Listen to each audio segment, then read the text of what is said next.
Hey guys, what's up? Brad Montage Raymond here. So, ito guys, kinabit ako na scope. Jareng! Okay. Kinabit ako na scope yung bolt action sniper rifle natin. Para hindi na tayo sumablay. Ang hirap kayang itansya-tansyahin. Okay? So, ayun guys.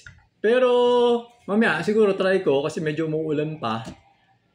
Baka hindi ko makita kasi yung BB medyo madilim eh. Siyempre, kasi hindi ko pa siya nasi-zero eh. Nakabit ako pa na scope, pero kailangan pa natin siya i-zero. Okay? So, ayun. Ngayon, itong scope na kinabit ko, ano lang siya, 329x40. So, 3 to 9 means yun yung magnification. Tapos, 40, yun yung parang, yun yung yata yung size na to eh, 40. Pagka mas malaki, pag kunyari, sinabi natin 3 to 9x by 50, ito mas malaki, parang ganun siya. So, sinilip ko siya on its own, tapos, kasi di ba yung sa taas, yung yung distance, lang eh, 30 meters lang eh. So, nung sinilip ko, kita ko na eh, parang ito yung plate eh, tapos may ganun X eh. So, parang kahit siguro, estimate ko, kahit siguro mga 50-60 meters, kahit 70 meters, kaya pa eh. Na kahit na 80 meters, kaya to eh. Okay? So, depende na lang din sa inyo kung ano yung gusto nyo. Kasi, gagamit ka ng sobrang mahal na scope, na sobrang magnification, tapos, hindi naman kaya abutin ng rifle mo. Wala ring sense. Nagets nyo?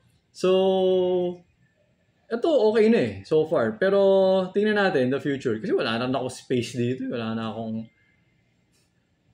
Minsan nga, naisip ko nga, parang, paabutin ko kaya dyan sa kabilang building. So, syempre, hindi pwede. Ewan ko, sana nga may mahanap ako na space na talagang mas malayo pa. Alam mo yun? Para ma-testing na nyo. May 100 meters. Gagawa ko ng paraan. Kumbaga, kung kinakailangan, pupunta ako sa kalye. Lalabas ako ng kalye. Tapos, sasabihin ko, siguro kailangan may mga, na ako doon. May mga tao-tao na tayo. Parang, marami tayong, siguro, pag nasa kasama yung mga tropa, ganyan. Oh, doon kayo. Parang ganun. Okay? So, ayun lang naman guys. O nga pala, meron akong hindi nasabi regarding dito sa rifle na to, no? Some info lang. Itong trigger pala niya guys, adjustable siya. Meron siyang, parang pwedeng, parang may slack. May natawag na slack eh. Kasi di ba pag bumabaril ka, ay, hindi ko pala pwedeng loaded pala to, loaded. Okay, basta meron siya yung, parang kapag meron siyang adjustment to the point na pag ginanon mo, yun na yung wall. Para pag ginanon mo, putok na. Meron naman, pag niluwagan mo siya, yung pag ginanon mo, nahihila mo pa yung trigger. Gumagalaw pa. Tapos pag sa isang point, saka parang ganun siya. So, ganun yung trigger niya, may adjustment, no? Tapos, ito nga yung nilabas ko para makita nyo, yan 0.46. Hindi ko nga alam kung kailan ko ito gagamitin eh. Okay. Bigat to. Okay. Tapos, meron pa pala siya, ito pala yung kasama niya, no? Ito yung accessories nung Mod 24. So, kung makikita mo, meron ka nakitang battery, di ba? Yan, battery. Ano yan eh? Para yan sa tracer. So, meron siyang, itong puti na to, saan ko? Kaya, pakita ko sa inyo. So, tapos meron din siyang bakal.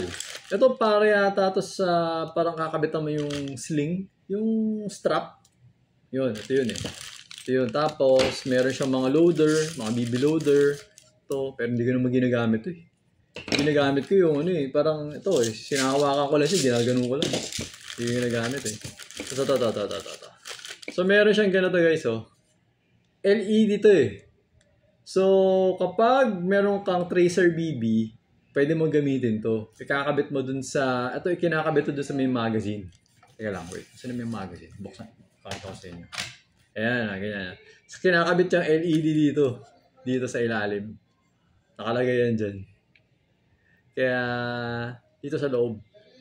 So, bubuksan mo to, tapos papasok mo to. Siyempre, lalagyan mo muna ng battery bago mo papasok. Yun.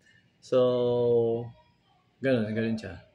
Nakalimutan ko na kung paano nagpa-function eh. Paano nga ba ulit? Basta meron siya switch eh. May So, ayun. Ganun siya. Okay? Para pagka bumabaril ka ng tracer mo, Kaso nga parang wala sense, no? Tracer, di ba? Tracer BB, parang may parang kala mo may laser. Pero, alam mo yun, for fun siguro. Pero pag nag-war game ka, syempre, di mo naman pwede gamitin yun. Kasi sniper ka nga, di ba? Sniper, di naman pwede nakikita. Di ba? Nakatago lang yung sniper. Di ba? Iba nga parang, yung nagka-camouflage pa ng mga damo-damo ba yun? Or something. I mean, gili ba yun? Hindi ko alam eh. Basta nakaka-camouflage sila na green-green, tapos hindi mo nakikita, di ba? Oh. Tapos sabi gagamit ko, Tracer BB, di nakakita ka. Pero for fun lang naman, kasi nga, nakakatuwa pag nakikita mo yung BB, di ba? Yung Tracer. So, yun. Okay, yun lang. Na-explain ko lang naman. Okay? So, meron nga pala nag-text sa akin kanina, tinatanong kung ano daw yung upgrade na ginawa ko dito sa rifle. Bakit daw sobrang diretso? Bakit daw malakas, ganyan. Wala akong ginawang upgrade sa kanya, guys. Ganito talaga siya. Okay? So, teka lang. Ito. Itong manual, oh. Ito, guys. Yan. Papakita ko sa inyo, ha. Yan. Kasi, yung modify na mod 24, meron siyang parang ito. Yan, meron siyang mga specs. Pag sinabing mod 24, ito yung mod 24, oh. Yung FPS, 426. Okay? So ngayon, pag sinabing mod 24, USR 150, tapos, o kaya mod 24 SPS, o kaya mod 24 SF, or mod 24X, nasa 492 FPS siya. Okay? Tapos, weight, 2.8 kilo. Length, 110 cm. Barrel length, 485. Yung hop up, adjustable. Major color, bolt action. Barrel caliber. Tight barrel na rin pala siya. Kasi, yung standard na mod 24, 6.08 mm. Yung diameter ng barrel. So, mas malaki yung barrel ng standard na mod 24. Itong SPS, 6.03 mm. Mas maliit. Kaya siguro mas accurate at saka mas malakas yung FPS. Okay. Ngayon guys, meron din dito G-Spec. Okay, yung G-Spec, yun yung nakasuppressor. Okay, actually meron din ako nun eh. Kaso nga lang, hindi ko pa nadadala. Nasa bahay pa. Sa susunod na vlog natin, daling ko dito. Okay. So, yung G-Spec, nakasuppressor siya. So, same yung length, pero meron siyang 5 inches yata na suppressor. So, mas maiksi yung barrel niya. So, yung barrel niya dito, barrel length is 325 mm. Yun yung barrel length niya. Adjustable. Okay. Yung power niya, mataas din kasi power nun eh. So, yun. Same yung power nun dito. So, 492 according to dito. Pero, pag pinuputo ka siya, tinetesting natin, hindi siya 492, 500 pa siya. Okay? So, ayun. Alright? Okay. So, ayun guys, yun lang yung topic natin for this vlog. Okay, so tatry ko umakyat ngayon sa taas. Tingnan ko kung makapag-pling-pling tayo.